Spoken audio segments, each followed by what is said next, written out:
Hello everyone, good morning, welcome back to my channel. আশা করছি সকলেই খুব ভালো আছো। আর ব্লগের শুরুতে বড়দের চরণে প্রণাম, ছোটদেরকে আমার অনেক অনেক ভালোবাসা।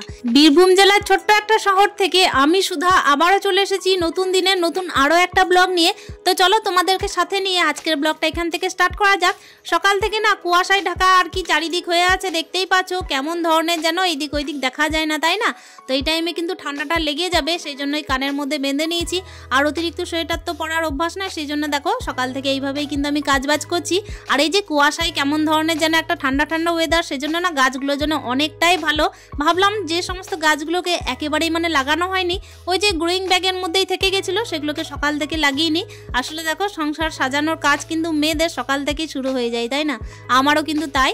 সকাল টাইমে কিন্তু দেখো এখন যেহেতু ছেলে স্কুল আপাতত 2 দিনের জন্য এখনো খোলা হয়নি, ব্যাপার হচ্ছে 2 দিন পর খুলে যাবে, সেই জন্য কিন্তু আমি চাইছি যে তার স্কুল খোলার আগে আমি এই সমস্ত কাজগুলোকে করে ফেলি। এই যে দেখতেই পাচ্ছ যে সমস্ত লঙ্কা চারাগুলো ছিল, পুরনো লঙ্কা চারা, সেগুলো থেকে আপাতত লঙ্কা এখন পাওয়া যাচ্ছে না, ওই 2টি-1টি করে, তো সেগুলোকে আমি তুলে ফেলছি।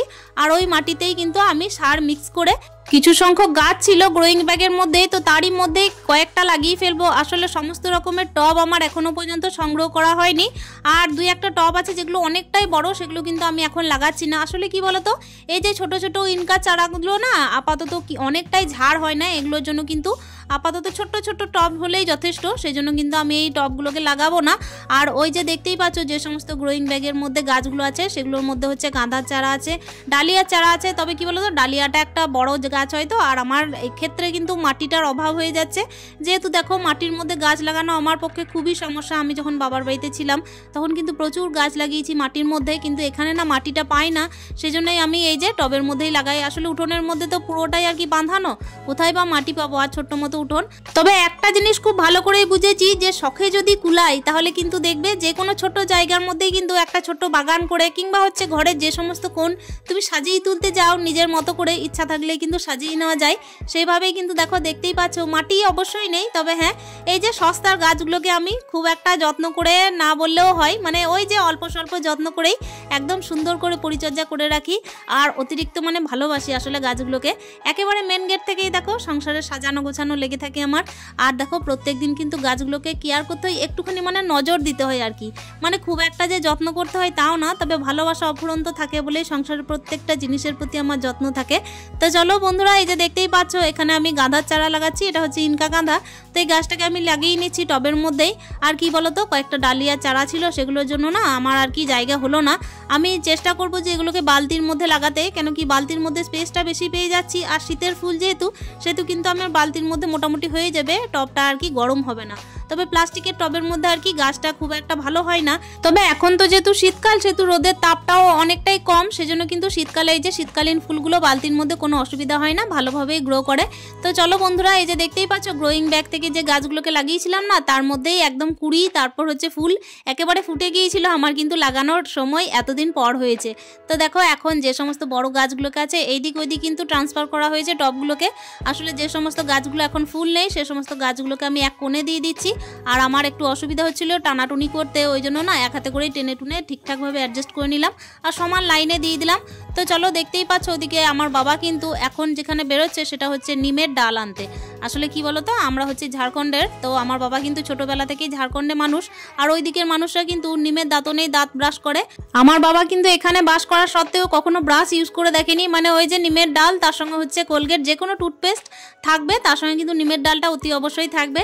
তো চলো অনেকটা গোপন কথা তোমাদের সাথে শেয়ার করে দিলাম, তো সে না হয় হলো অন্যরকম কথা। এখন সংসারে কাজে লেগে পড়া যাক। দেখতেই পাচ্ছ যেহেতু গাছগুলোকে লাগিয়েছি, মাটির যখন কারবার ছিল তখন উঠোনটা তো নোংরা হবেই। উঠোনের মধ্যে দেখতেই পাচ্ছ এই যে মুড়ো ঝাঁটা বলতেই পারো, মুড়ো অনেকটাই ঝাঁটাটা, তো ওই ঝাঁটাটা আমি ইউজ করছি। ঝাঁটাটা আর কি উঠোনের মধ্যেই ব্যবহার করি বেশিরভাগ, আর ঘরের ভেতরে অন্য ঝাঁটা ইউজ করি। প্রত্যেক দিনের ভিডিওতে তোমরা দেখে থাকবে আমার উঠোনের জায়গাটা কিন্তু একেবারে সরু মতো, অনেকটাই কম জায়গায় বলতে পারো উঠোন উঠোন নেই বললেই চলে, চারিদিকটাই কিন্তু আর কি রুম করে নেওয়া হয়েছে। দেখো ছোট্ট মতো জায়গা বেঁচে আছে, তো এর মধ্যে কত সুন্দর করে কিন্তু আমি রাখার চেষ্টা অনবরত করেই যাই, যতটা আমার সাধ্য থাকে ততটা দিয়েই। আর একা সংসারের ছেলে সামলে তারপর হচ্ছে ঘরের সমস্ত কাজ করে ছেলের পড়াশুনো দেখে যতটুকু আমার দ্বারা হয়ে ওঠে সেই চেষ্টা কিন্তু আমার শেষ দিন পর্যন্ত থাকবে, যতটা আমার শরীরের ক্ষমতা থাকবে, তাই না? তো চলো এখন দেখতেই পাচ্ছ ঝাঁটটা দিয়ে নিচ্ছি, আর টপটা কোন জায়গায় রাখবো, কোন টপটা কোন জায়গায় রাখলে দেখতে ভালো লাগবে সেরকম আমি চিন্তা ভাবনা করছিলাম। এদিকে কিন্তু দেখছি ঘড়ির কাঁটা অনেকটাই আর কি ছুটছে, মানে সকাল টাইমে, আর বিশেষ করে শীতকাল মানে তো বুঝতেই পারছো ঘড়ির কাঁটার সঙ্গে তাল মিলিয়ে চলা মানে হচ্ছে অনেক বড় চ্যালেঞ্জের ব্যাপার। তারপর তো যখন ছেলের স্কুল খুলে যাবে তখন তো আর বলতেই হবে না। আর আজকে না বেশ কুয়াশা কুয়াশা ভাব, মানে এমন ভাব যে চারিদিকটা যেন দেখা যাচ্ছে না। এরই মধ্যে মনে হচ্ছে সূর্যদেব হয়তো আজকে না উঠতে পারে, তো দেখা যাক, যদি উঠতে পারে তো ভালো কথা, আর যদি না উঠতে পারে তাহলেও কোনো সমস্যা নেই, আমাদের মতো গৃহবধূদের সবই অভ্যাস, তাই না বলো? ঝড় বৃষ্টি গ্রীষ্ম বর্ষা কুয়াশা শিশির সব কিছু আমাদেরকে মানিয়ে নিতে হবে। আর কি বলো তো, সংসারটাকে সাজিয়ে গুছিয়ে মনের মতো করে রাখতেও হবে, তা নাহলে তো যেখানে খুশি যেমন খুশি রাখলে পরে আর চলবেও না। আর আমি কিন্তু দেখো ছোট্টবেলা থেকে যখন থেকে নিজের জ্ঞান হয়েছে তখন থেকে কিন্তু গাছপালা এতটাই ভালোবাসি যে শখের জিনিসের মধ্যে এইটাকেই ধরে রাখতে পেরেছি, বাকি কিন্তু সব কিছু ত্যাগই করে দিয়েছি বলতে গেলে, মানে সমস্ত জিনিস কিন্তু আমি সংসারের পিছনেই লাগাই। তো চলো এখানে দেখতেই পাচ্ছ আমার কিন্তু কাজগুলো অনেকটাই হতে চলেছে, মানে এই যে গাছ লাগানোর কাজ, তারপর হচ্ছে উঠোনটা পরিষ্কার করার কাজ, এরপর আমাকে কিন্তু স্নান সারতে হবে। আর ওদিকে কিন্তু ছেলে আছে, মানে বুঝতেই হবে যে ছেলের খাওয়ার টাইম হয়ে যাচ্ছে। আজকে কিন্তু নিরামিষের বার, আজকে হচ্ছে মঙ্গলবার, তোমাদেরকে তো প্রথমে বলা হয়নি, আজকে কিন্তু মঙ্গলবারের ভিডিওটাই তোমাদেরকে শেয়ার করছি।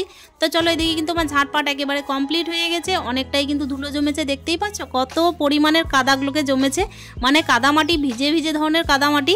এগুলোকে সকাল টাইমে নাড়াঘাটা, মানে ব্যাপার হচ্ছে ঠান্ডাকে আর কি আগমন জানানো। তবে কি বলতো, সংসার সাজানোর জন্য না মেয়েরা দেখবে যে টাইমটাকে বেস্ট মনে করে সেই টাইমের মধ্যে কিছু না কিছু করতেই থাকে। আর আজকে আমার মনে হলো স্নানের আগে এই কাজগুলোকে করে নেওয়া ভালো হবে, আর ছেলের যখন স্কুল খুলে যাবে তখন একেবারে হাত দেওয়া যাবে না।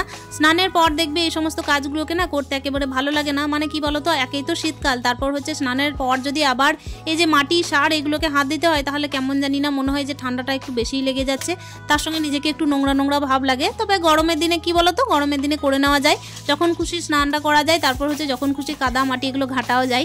আজকে কুয়াশায় ভরা চারিদিক, তবুও কিন্তু দেখো কুয়াশার চাদরে মোড়া এই জায়গায় কিন্তু নিজের সংসারকে সাজানো গুছানো রাখার জন্য এত সুন্দরভাবে সকাল থেকে কাজগুলোকে লেগে করেছি, যেন মনে হচ্ছে আমার অনেকটাই চাপ আর কি হালকা হয়ে গেল। আসলে কি বলতো, এগুলোকে যখন আমি দেখছিলাম বাইরে বেরোচ্ছিলাম তখন কিন্তু মনের মধ্যে একটাই চিন্তা আসছিল যে আমি কখন করব, এই যে চারা গাছগুলোকে কিনেছি তো কখন আমি রোপণ করব। আমার কিন্তু এখনো ডালিয়া চারাগুলো লাগানো হয়নি, ওটার জন্য আমাকে ব্যবস্থা করতে হবে, তবে কিছুটা তো চাপ কমানো গেল।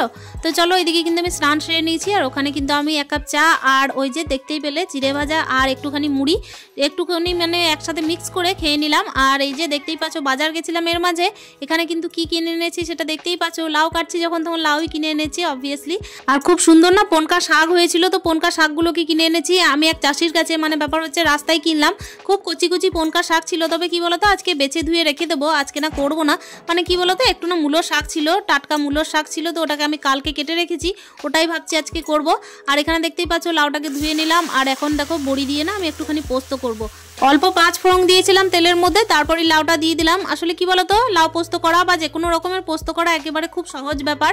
আর বৃহস্পতিবার ব্যাপার হচ্ছে মঙ্গলবার বা যে কোনো রকমের নিরামিষের বার মানেই হচ্ছে একটু পোস্ত ডাল তারপর ভাজাভুজি এগুলো তো হয়েই থাকে। তো চলো দেখতেই পাচ্ছ এদিকে কিন্তু টেবিলের মধ্যে যে সমস্ত জিনিসগুলো ওলট পালট হয়ে আছে, তো টেবিল থেকে কিন্তু সরিয়ে দিলাম।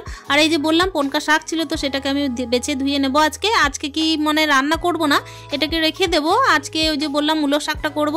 আমাদের মতো মধ্যবিত্ত ফ্যামিলিতে এক একটা বউ দেখবে সংসারকে সাজানোর জন্য কি না করে, যেখানেই যাবে সেখানে গেলেই কিন্তু সংসার সাজানোর জিনিস তুলে নিয়ে আসবে। তারপর ব্যাপার হচ্ছে মেলায় যাক বা যেখানেই যাক না কেন, আমার তো মনে হয় যে আমি সাজের জিনিস হয়তো কোনো রকমের কিনিই না। আর আমার কি বলতো, সাজের জিনিস বলতে নিজস্ব কোনো আগ্রহ নেই, ঘর সাজানোর জিনিসে কিন্তু আমার প্রচুর আগ্রহ, তবে কতটা কুলি উঠতে পারছি তার উপর কিন্তু ডিপেন্ড করে সব কিছু। ঘর সাজানো গোছানো বলতেই যে একমাত্র দামি দামি জিনিস কিনেই সাজিয়ে গুছিয়ে রাখতে হবে তা নয়, আসলে সকালে ঝাঁটা ধরা থেকে কিন্তু রাতের বিছানা করা পর্যন্ত একটা ঘর গুছানোর কাজ বললেই চলে। আর বিছানা থেকে শুরু করে একেবারে দেখতেই পাচ্ছ সকালে কিন্তু ঘুম থেকে উঠে আবারও সেই ঝাঁটা ধরা, একই রকম প্রক্রিয়ায় কিন্তু প্রত্যেক দিনের রুটিন চলতেই থাকে। তবে এই যে ঘর সাজানোর কাজ কিন্তু মেয়েদের হাতেই, আর মেয়েরা কিন্তু এটা করেও থাকে। এমন কিছু জায়গা আছে যেগুলোর মধ্যে কিন্তু একদম ছোট্ট জায়গা, তবুও কিন্তু কিছু ঘরে আছে, আমি দেখেছি নিজের চোখে লক্ষ্য করে, এত সুন্দরভাবে ঘরটাকে গুছিয়ে রাখে যতটা হয়তো আমরাও পেরে উঠছি না।